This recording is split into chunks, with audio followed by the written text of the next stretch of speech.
नमस्कार, India time 24 news में आप सभी का स्वागत है। मैं हूं अनुज मिश्रा। हमारी खास पेशकश राजनीतिक हलचल में आज हम बात करेंगे पश्चिमी दिल्ली से जो संसदीय क्षेत्र के आम आदमी पार्टी के प्रत्याशी हैं, उनसे बातचीत करेंगे और जानेंगे कि कौन कौन से एजेंडे होंगे और किस एजेंडे के आधार पर जो है ये पूरा का पूरा चुनाव लड़ा जाएगा। सबसे पहले आपको मुबारक हो प्रत्याशी बनाने के लिए। नमस्कार सबको, मीडिया कर्मियों को और दिल्ली के जनता को मेरा प्रणाम और नमस्कार।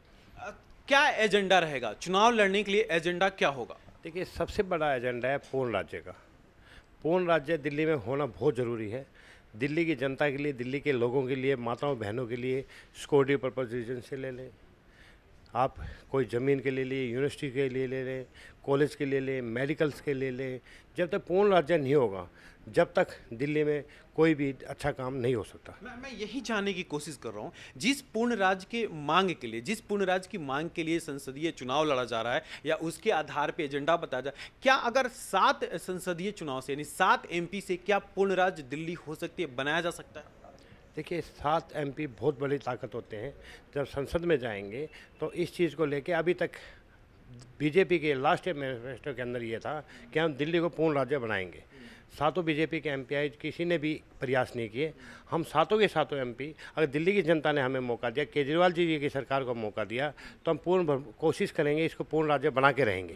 मैं यही जो न्यूमेरिकल आंकड़े हैं, जो गणितीय आंकड़े हैं, उसको समझने की कोशिश कर रहा हूँ और शायद जनता को भी ये जानने का हक है और वो जानना चाहती है। अगर 7 सांसद आप लोग हो भी जाते हैं तो क्या 7 सांसद मिलकर के दिल्ली को पूर्ण राज्य का आंकड़ा दिला सकते हैं?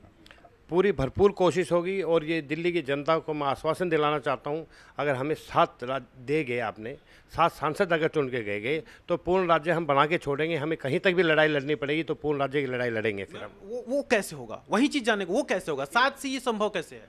पहले मेरी जनता से रिक्वेस्ट यही है कि आप हमें जाने का मौका दीजिए, और ऐसा मौका कभी नहीं आएगा जनता के सामने कि हम जब तक ये पूर्ण राज्य नहीं बनाएंगे, जब तक हम अंतिम तक लड़ाई लड़ेंगे, उसको पूर्ण राज्य दिल्ली को बनवा के छोड़ेंगे। जाखड़ साहब, ये चूंकि बात मैं इसलिए कर रहा हूँ कि जब जीत के कोई भी जाता है, संसद हो या विधानसभा कुछ भी हो, जब जीत के जाता है और वहाँ जो काम नहीं हो पाते, उसके आंकड़ों के पीछे एक तथ्य या तर्क दिया जाता है। जैसे अभी आप लोग का बहुत तर्क है कि दिल्ली पूर्ण राज्य नहीं तो हम ये काम नहीं कर पाए। हालांकि ऐसा नहीं कि आम आदमी पार्टी ने काम नहीं किया, आप लोगों ने काम किया होगा, लेकिन कुछ काम नहीं किया तो उसके लिए आपने कहा कि दिल्ली पूर्ण राज्य नहीं, हम नहीं कर पाए। मैं ही जानना चाहता हूँ कि जो इस पूर्ण राज्य का मांग हो रही है, आज 7 मांग रहे हैं, कल ये भी कहेंगे कि यार आंकड़े कम थे, हम पूर्ण राज्य नहीं बना पाए, हमें 300 दे दो, हम पूर्ण राज्य बना लेंगे।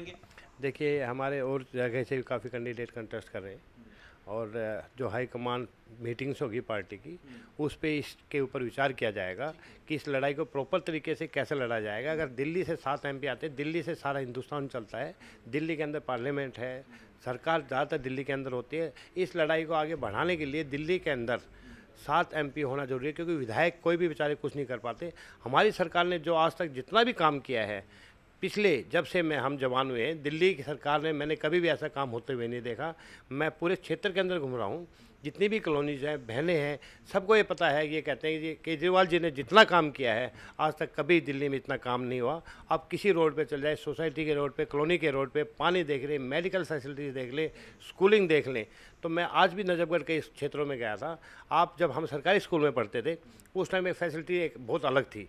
आज जो सर्विस है सरकारी स्कूल में, आप ज़्यादातर लोग अब बच्चों को अपने सरकारी स्कूल में एडमिशन कराने लगे, क्योंकि केजरीवाल जी ने इतना अच्छा काम किया है कि लोग तारीफ बगैर काम के, कोई भी जनता, हम जनता के सामने दोबारा इसीलिए आए। केजरीवाल जी ने 7 सीटें इसीलिए मांगी कि हमने हमारा जो काम किया है, काम को देखते हैं हम जनता से हमने रिक्वेस्ट की है।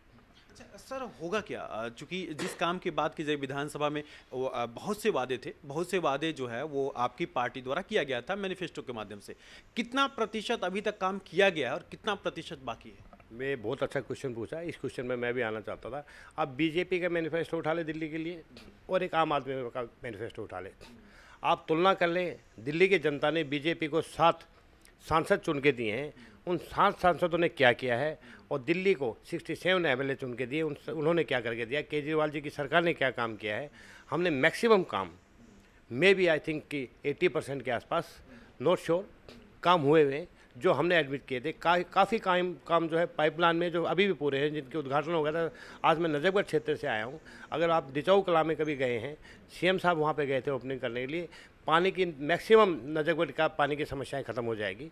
बट जो सांसद चुन के गए हैं, दिल्ली की जनता से एक ही क्वेश्चन पूछना चाहता हूँ, एक आदमी ऐसा किसी सांसद ये बता दे किसी अपने क्षेत्र में कभी कोई जाता हो, किसी ने क्षेत्र में काम किया हो। जिस जिस संसदीय क्षेत्र से आप चुनाव लड़ रहे हैं वहाँ पे तकरीबन क्या सारे के सारे जो आम आदमी पार्टी के विधायक हैं, क्या लगता है उनका समर्थन, उन्होंने उनके क्षेत्र का जो आंकड़े हैं, जो उनके क्षेत्र के जो काम करने के विकास दर है, उसका कितना असर पड़ेगा आपके चुनाव समीकरण में? सारा असर वही है। जब मैं जनता के बीच में जा रहा हूँ, सब लोग केजरीवाल जी की सरकार और विधायकों की तारीफ़ करने, मैं इस फील्ड में पब्लिक के लिए प्रैक्टिस जब से एडवोकेट हूँ जब से लगाऊँ, बट मैंने जब जितना क्षेत्र में अब घुसता जा रहा हूँ, हर लोग एक ही तारीफ़ करता है। मैंने पूछा रीज़न क्या है केजरीवाल जी को, कई क्वेश्चन मेरे भी बीइंग एडवोकेट वकील होने के नाते मेरे दिल में कई क्वेश्चन आते हैं कि भाई केजरीवाल जी की सरकार में मेरे सर ने, केजरीवाल जी ने मेरे को इस लायक समझा है कि मेरे को यहाँ से सांसद की टिकट दी है, तो कुछ तो रीज़न होगा। तो लोगों ने मुझे बताया कि जो आज काम प्रोग्रेस हुआ है, आज तक दिल्ली में पानी की प्रॉब्लम थी, मैक्सिमम दिल्ली के अंदर प्रॉब्लम सोल्व हो गई है। स्कूल क्या मेडिकल के लिए जो प्रॉब्लम थी वो सोल्व हो गई है। वो चीज़ के वजह जनता इतनी खुश है। आप एक बार मैं आप मीडिया से रिक्वेस्ट करना चाहता हूँ, जो जनसभा हो या एक बार आप साथ चल के आम जनता, दिल्ली की जनता से आप पूछिए, दिल्ली की जो जनता है वो आपको जवाब दे देगी। और आने वाले टाइम में, इलेक्शन टाइम में, आपको सबको, मीडिया वाले भाइयों को और सबको, सरकार को ये जवाब मिल जाएगा दिल्ली की जनता केजरीवाल जी को कितना पसंद करती है। हम लोग घूम रहे थे, हमारे कुछ लोगों से बातचीत हो रही थी, उन्होंने कहा कि महिला मार्शल नहीं मिला, फ्री वाईफाई नहीं मिला, और जो उद्घाटन का क्रम चला है खास करके अपने विधानसभाओं के दौरान, तो चुनावी साल में सबसे अधिक उद्घाटन किया गया है। आप भी जानते हैं आचार संहिता लागू है, काम करना बहुत मुश्किल है, ये तो सिर्फ चुनाव के एजेंडे हैं। आप तो वकील हैं, हमसे बेहतर आप जानते हैं। आपको पता है आचार संहिता लगी है, बट जो कार्य के उद्घाटन हुए थे, उद्घाटन सब रिकॉर्ड पे चल रहे थे कि इतने दिन में काम स्टार्ट करना है। दिल्ली की सरकार, जनता ने हमें 3 साल 4 साल अभी दिए हैं, 1 साल चुनाव का मैक्सिमम आसपास बाकी है अभी। देखिए जितने काम पेंडिंग है उनको पूरा करना है। पूर्ण काम कब हो सकता है, उसको ओपनिंग हो के काम को जल्द से जल्द ख़त्म किया जाए। कोई भी ऐसा कार्य नहीं होगा जो पहले सरकारों ने, सेंट्रल गवर्नमेंट ने किए हैं। भाषण देने से कोई काम नहीं होता। आप हमारा ग्राउंड पे जाके काम देखिए, हमारी पार्टी का, सीएम साहब का, हमारे नेताओं का जो ग्राउंड पे काम किया है, वो ग्राउंड पे काम आज तक किसी ने नहीं किया। चलिए 2-4 काम ही काउंट हो जाएगी, कौन कौन से काम ग्राउंड पे? 2-4 काम ना गिने आप। दिल्ली, हमारे मैनिफेस्टो के अंदर 70 के करीब थे। मेरे को लगता है कि ज़्यादातर काम 65 के आसपास काम, या 64 नियर अबाउट काम हुए हैं और काम चल रहे हैं। मैं एग्जैक्टली ये नहीं कह रहा कि मैक्सिमम काम पूर्ण हो चुके हैं। बलवीर सिंह, ये सवाल मैं आपसे इसलिए पूछ रहा हूँ क्योंकि आप वकील हैं, तो बेहतर वक्त है मुझे, इसलिए मैं सवाल लगातार पूछता जा रहा हूँ। अगर आप खुद मानते हैं कि 70 में 65 काम हुआ है, तो फिर ये हंगामा किस बात का होता है कि एलजी काम करने नहीं दे रहे हैं? नहीं, देखिए जो एलजी ने प्रशासनिक काम है, आप कोई भी हम कॉलेज में सीट नहीं बढ़ा सकते।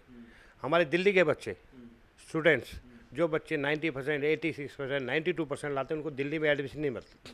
माँ बाप और बच्चे परेशान होते हैं, दिल्ली से बाहर जाकर उनको एडमिशन मिलता है। क्यों मिलता है? कि सीट नहीं बढ़ा सकते, नए कॉलेज आप नहीं बना सकते। अप्रूवल कौन देगा? एलजी साहब देंगे। पुलिस प्रशासन के अंदर देखिए, कल भी नजफगढ़ में आपको पता होगा गोली चली है। क्राइम कंट्रोल करने के लिए जब तक हमारी सरकार या जो भी दिल्ली में सरकार होगी, अब सीएम साहब ने जितना काम किया हुआ है, केजरीवाल जी ने जितना काम किया है, कम से कम अगर पुलिस प्रशासन हमारे पास होता, हमें मौका तो देना दिल्ली की जनता। और दिल्ली की जनता को अगर ये लगा कि आम आदमी पार्टी इस कार्य के लायक नहीं है, तो सीएम साहब से अच्छा जवाब इस चीज़ के लिए कोई नहीं दे सकता, क्योंकि हमने काम काफ़ी किया है। आप अभी प्रतिनिधि नामुमकिन है, इसलिए मैं पूछ रहा हूँ। एक सवाल और है, अगर ये सारे माहौल बने हुए हैं, तो इस तरह से अगर माहौल बना हुआ कि इतना काम हुआ है और ये सारे कार्य किए गए हैं, तो बीच में ये आंकड़े क्यों जो है वो इसको सेटिस्फाइड नहीं करते? आंकड़ों में परिवर्तन क्यों हो जाता है? कौन से आंकड़े? कुछ भी आंकड़े लें, जैसे वाईफाई की बात करें, महिला मार्शल की बात करें, एलजी के साथ विवाद की बात करें, धरने की बात करें। एलजी के साथ विवाद का कारण दिल्ली की जनता को पता है। दिल्ली की जनता बखूबी जानती है कि कारण क्या है। कारण क्या है कि सरकार को काम करने नहीं दिया जाता। एलजी साहब के यहाँ पे अगर हमारे विधायक किसी काम को लेके जाते हैं, किसी भी जिम या कोई परमिशन के लिए जाते हैं, तो एलजी साहब 6-6 घंटे बैठाते हैं, काम की अप्रूवल नहीं देते। दिल्ली की जनता ये डिसाइड करे। देखिए हमारा क्या है, मैं मीडिया कर्मी से हाथ जोड़ के रिक्वेस्ट है कि मीडिया से ज़्यादा ट्रस्ट इस हिंदुस्तान की जनता या सरकार पे, सुप्रीम कोर्ट या जुडिशरी पे करती है, और मीडिया के ऊपर है। जो बेस्ट न्यूज़ दिखा सकते हैं, आप लोगों को, आप भी लोग भी दिल से जानते हैं कि अच्छा काम हुआ है, लेकिन आप लोग क्वेश्चन पूछ के ये कहना चाहते हैं कि अच्छा काम नहीं हुआ, मेरे मुंह से सुनना चाहते हैं। आप दिल्ली की जनता से डिसाइड करिए। मैं तो सिर्फ ये जानना चाहता हूँ कि अधिकार और अधिकार की लड़ाई है कि कर्तव्य की लड़ाई है। मैं सिर्फ ये जानना चाहता हूँ, चूंकि दोनों ही बातों में विवाद जरूर है। आप लोगों ने कहा कि 70 में हमने 65 काम किया है, 80% काम का आंकड़ा, वो मैं आपके साथ समर्थन करता हूँ। फिर दूसरी बात की अभी एलजी साहब काम कर नहीं दे रहे हैं, तो ये अधिकार की लड़ाई है कि कर्तव्य की लड़ाई है कि मुझे अधिकार मिल जाए, मेरा दिल्ली पे कंट्रोल हो जाए, या मैं काम करना चाहता हूं, मैं अपने कर्तव्यों के प्रति उत्तरदायित्व हूं, बस मैं यही जानना चाहता हूं। कर्तव्य के प्रति देखिए, आप दिल्ली की जनता ने इतना समर्थन दिया हमें, 67 MLA दिए, किस लिए दिए? काम करने के लिए, जो हमने काम किया है। बट जो कुछ काम ऐसे हैं, जब तक पूर्ण राज्य नहीं होगा, आप हर एजुकेटेड पर्सन, आप मेरी एक तो ये रिक्वेस्ट है कि दिल्ली की जनता से हाथ जोड़ के मेरी विनती है कि एजुकेटेड आदमी को आप सांसद बनाएं। जो पढ़ा लिखा आदमी होगा वो समझ सकता है। CM साहब के लिए आप देख लें कि जो पढ़े लिखे, उन्होंने कितनी पॉलिसीज़ बनाई हैं मेडिकल एम्स के लिए, गरीबों के लिए, सोसाइटीज़ के लिए, कॉलोनीज़ के लिए। ये हम सब का अधिकार है। जनता वोट किस लिए देती है? जनता का वोट देने का पर्पज़ ये कि होता है कि जनता का काम होए। पब्लिक को इस चीज़ से, भाषण से कोई, अगर भाषण से पेट नहीं भरता, अगर आप ये कहते हैं कि मैंने भाषण दे दिए बड़े अच्छे, मैं पब्लिक में जाके ये बोल के आता हूँ, अगर आपको मेरे भाषण गलत लगते हैं और मैं गलत, क्योंकि मैं राजनीति की बात नहीं करता, हमारी सरकार के अंदर, हमारी पार्टी में कोई भी राजनीति की बात नहीं करता। जो दिल की बात करते हैं, आम पब्लिक की बात होती है, उस पब्लिक की बात को हम डिसाइड करते हैं कि पब्लिक चाहती क्या है, नेता चुनने का पर्पज़ क्या है। मैं कहता हूँ कोई भी MP, कोई भी आदमी कुछ % ये दिमाग लगाए, अपना दिल, सच्चे दिल से जनता के प्रति 50% भी दिल लगाए काम करेगा, तो हिंदुस्तान अमेरिका को पीछे फैल कर देगा। बट जनता इस बार डिसाइड करके आपको बता देगी, मीडिया को, ऊपर सरकार को, कि हमें कितना पसंद करती है। और जनता ने अगर हमें मौका दिया तो मैं आश्वासन दिलाना चाहता हूँ केजरीवाल जी की तरफ से, सरकार की तरफ से, दिल्ली सरकार की तरफ से, कि आपको कभी ये धोखा नहीं होगा कि आपने गलत आदमी को वोट दिए। चलिए, ड्रीम प्रोजेक्ट क्या है? अगर आप ठीक है, चुनाव मैदान में तो जाहिर सी बात है कुछ रणनीतियाँ होंगी, कुछ आधार होंगे, कुछ कार्य, विकास कार्य भी आपने सोचे होंगे। ड्रीम्स प्रोजेक्ट क्या होंगे? देखिए, सबसे बड़ा प्रोजेक्ट क्या है, पूर्ण राज्य के अंदर ही सारी चीज़ बोल रहे हैं। एजुकेशन बच्चों को मिलनी बहुत ज़रूरी है। एजुकेशन अच्छी मिलेगी तो बच्चों की सोच अच्छी होगी, अच्छे इंजीनियर्स बनेंगे। मैं माफ़ करना चाहता हूँ कि मोदी जी, जो हमारे प्राइम मिनिस्टर जी हैं, वो एक ही वर्ड यूज़ करते हैं कि मैं चौकीदार हूँ। चौकीदार, हमें अपने बच्चों को चौकीदार नहीं बनाना, हम अपने बच्चों को इंजीनियर्स बनाना है, साइंटिस्ट बनाना है, डॉक्टर बनाना है। चौकीदार रईसों के घर में हो सकते हैं, आप भी हैं एक आम आदमी, मेरे ख्याल से आपके घर में भी कोई चौकीदार नहीं होगा। चौकीदार की आपको जरूरत कहाँ पड़ती है? चौकीदार को जरूरत जब आपके घर में चोरी होगी, आप चौकीदार बनाने लायक करते ही क्यों हैं? अगर आप अच्छी एजुकेशन देंगे तो चौकीदार की जरूरत नहीं होगी, सिस्टम अपने आप ठीक हो जाएगा। बट ये एक चौकीदार लेवल पे जाके कि मैं दिल्ली के लोगों के, हिंदुस्तान के लोगों की चौकीदार की सेवा करना चाहता हूँ। आप इस देश को ऐसा बनाइए कि इस देश के अंदर चौकीदार की जरूरत ही ना पड़े कभी भी।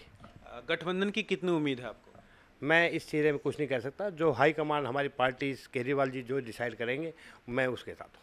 अच्छा, अगर गठबंधन हो जाता है तो कौन कौन सी सीट है जिस पे गठबंधन में जो है वो हेर फेर होने की उम्मीद है? मैं इस बारे में कोई नहीं बता सकता, क्योंकि मैंने इस चीज़ में कभी इंटरेस्ट ही नहीं लिया। हाईकमान हमारी जो है वो डिसाइड करेगी गठबंधन होगा या नहीं होगा। मैं पार्टी का एक आम कार्यकर्ता हूँ, जो पार्टी मेरे को आदेश करेगी मैं उसी हिसाब से काम करूँगा। चलिए, अगर फिर भी मैं मानता हूँ, अगर गठबंधन हो गया और पश्चिमी दिल्ली कांग्रेस के खाते में चली गई, तो आप कांग्रेस के लिए वोट मांगेंगे? मैंने आपको बताया, जो हाईकमान हमारी डिसाइड करेगी। हमें दिल्ली की जनता के, हिंदुस्तान की जनता के बारे में सोचना है। मैं सेल्फिश नहीं हूँ कि अपने आप बारे में सोचूं कि मुझे टिकट मिलेगी या नहीं मिलेगी। आज से पहले मुझे टिकट नहीं मिली, अन्ना हजारे जी के टाइम से मैं आंदोलन के अंदर हूँ, मैंने कभी टिकट नहीं मांगी। CM साहब को ये लगा कि मैं पब्लिक सेवा, लोगों के इंटरेस्ट में बेनिफिट देता हूँ, गरीबों का भलाई करता हूँ, तो मेरे को सिद्धि। और अगर कांग्रेस के लिए हो या मेरे हाईकमान से जो मेरा डिसीजन होगा, डिसीजन क्या होगा, क्योंकि CM साहब को जनता की सेवा करने में विश्वास है। जो पब्लिक के लिए, हिंदुस्तान के लिए बेस्ट होगा, जो आदेश होगा, हम उसके हिसाब से काम करेंगे। हमसे बातचीत के लिए शुक्रिया। नमस्कार। सबको मेरी तरफ से रिक्वेस्ट है, आम आदमी को एक मौका दीजिए। आपको शिकायत का मौका नहीं देगा, जैसे MLA बनाए ऐसे हम आपके साथ होंगे। नमस्कार।